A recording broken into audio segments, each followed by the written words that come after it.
Kamis ceria. Adik-adik apa kabar? Bersama Yesus, aku dahsyat, ajaib,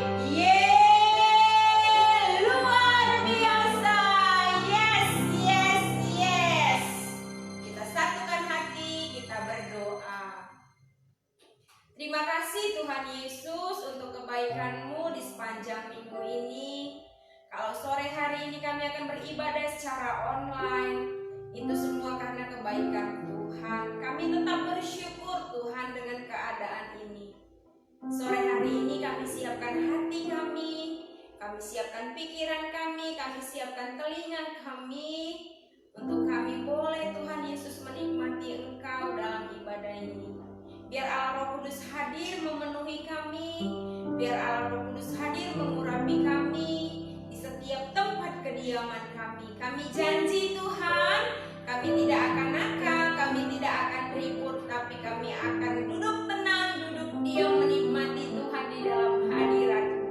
Terima kasih Bapa, terima kasih Tuhan, sucikan, kuduskan kami, layakkan kami untuk boleh beribadah kepada-Mu. Dalam nama Yesus, bersama kita katakan amin. Adik-adik bangkit berdiri, kita akan memuji Tuhan. Adik-adik harus bersukacita. Amin. Yes.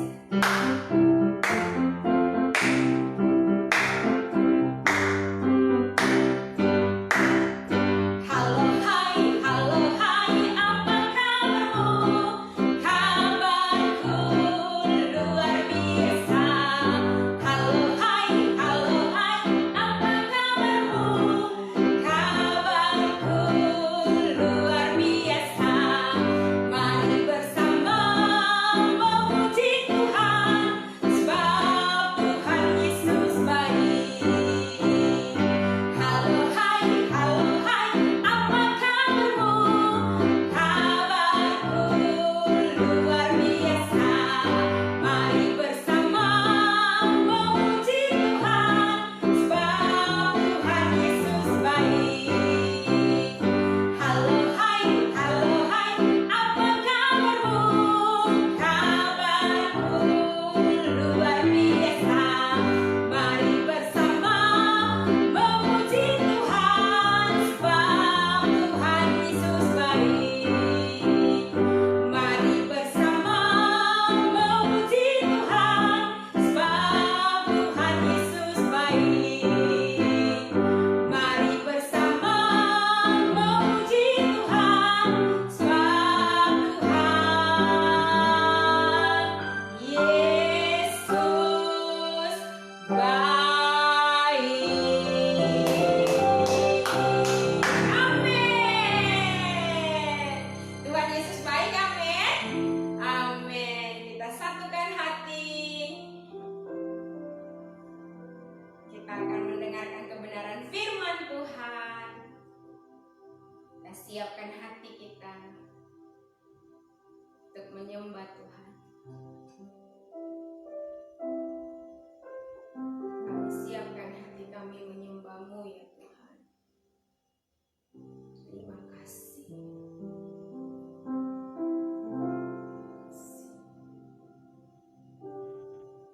Saat ku dalam kesesakan,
Buka Alkitabnya dalam kitab Ayub.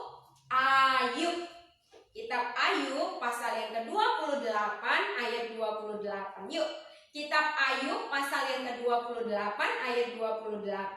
Nah, firman Tuhan sore hari ini berbunyi seperti ini. Tetapi kepada manusia ia berfirman, sesungguhnya takut akan Tuhan itulah hikmat, dan menjauhi kejahatan itulah akal budi. Sekali lagi.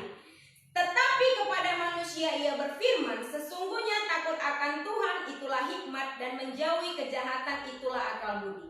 Sore hari ini Kak Timothy mau membawa adik-adik untuk mendengar satu kisah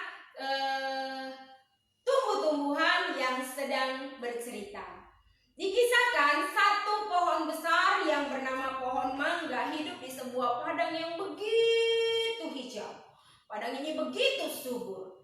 Nah, tidak jauh daripada pohon mangga itu hiduplah satu benih benalu yang begitu kecil. Begitu apa saya? Kecil. Nah, benalu yang begitu kecil berteriak kepada pohon mangga. Pohon mangga, pohon mangga, dia teriak. Pohon mangga keheranan. Hah, di mana suara itu? Di mana suara itu? Dia melihat, menoleh ke kanan ke kiri, tidak ada. Dia melihat ke atas, tidak ada. Lalu si benih kecil daripada benalu berteriak lebih kencang lagi. Pohon mangga, aku di sini di bawah. Lalu si pohon mangga pun melihat ke bawah. Wow, ada tumbuhan sekecil dirimu. Luar biasa. Lalu si benalu kecil berteriak seperti ini. Pohon mangga, hari ini anginnya begitu kencang. Pohon mangga, tidakkah kau kasihan melihatku yang kecil ini? Bolehkah aku pohon mangga berteduh di ranting-rantingmu yang begitu kokoh dan kuat itu, pohon mangga? Terus si pohon mangga, karena dia sudah dipuji oleh benalu yang kecil tadi dengan kata-kata ranting-rantingmu yang begitu kokoh dan gagah, dia mulai melihat dirinya. Benar yang dikatakan si benalu kecil ini. Lihatlah buah-buahku begitu baik, daun-daunku begitu hijau, ranting-rantingku begitu kokoh, bahkan batangku begitu besar, akar-akarku menancap dalam ke tanah mencari air. Aku memang benar-benar hebat, kata si pohon mangga kepada dirinya sendiri dengan bangga. Lalu dia melihat benalu yang kecil itu, dia berpikir sejenak, lalu dia merasa iba. Oh, ya udahlah, nggak apa-apa lah benalu, kan kamu kecil, nggak apa-apa lah. Menumpanglah engkau pada ranting-ranting. Nah, waktu berlalu, pohon mangga bersama dengan benalu itu menjadi seperti sahabat. Setiap hari mereka bercerita, begitu enaknya.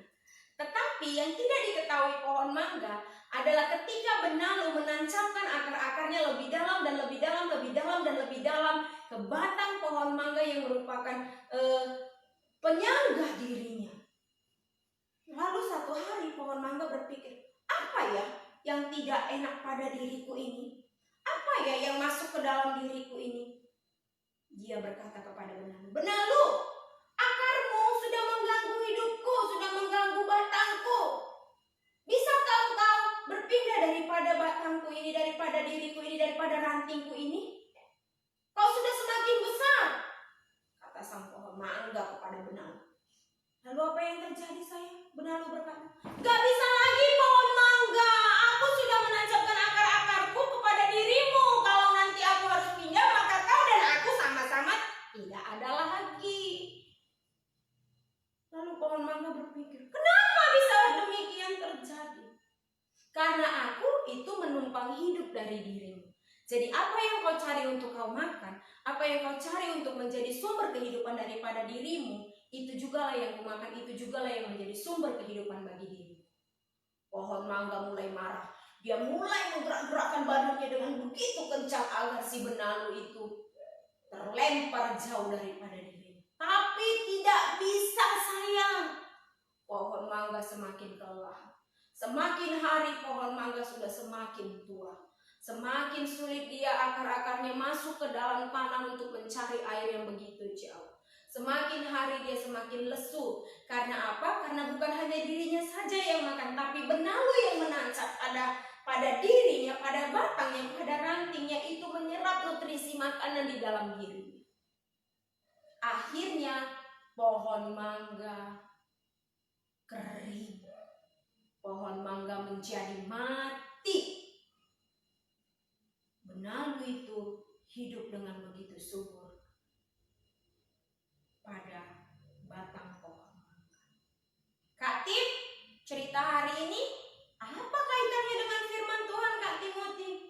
Ayub 28 ayat 28 berkata, tetapi kepada manusia ia berfirman, sesungguhnya takut akan Tuhan itulah hikmat dan menjauhi kejahatan itulah akal budi. Nah, pohon mangga diibaratkan dirimu. Ketika dirimu bertumbuh subur di dalam Tuhan, kau suka berdoa, kau suka memuji, kau suka membaca firman, suka bermazmur, suka menyembah kepada Tuhan, maka hidupmu semakin hari semakin subur. Tetapi jangan seperti pohon mangga, karena dia begitu kokoh, begitu besar, begitu kelihatannya subur, dia merasa dirinya itu sombong. Aku kuat, aku kokoh karena diriku.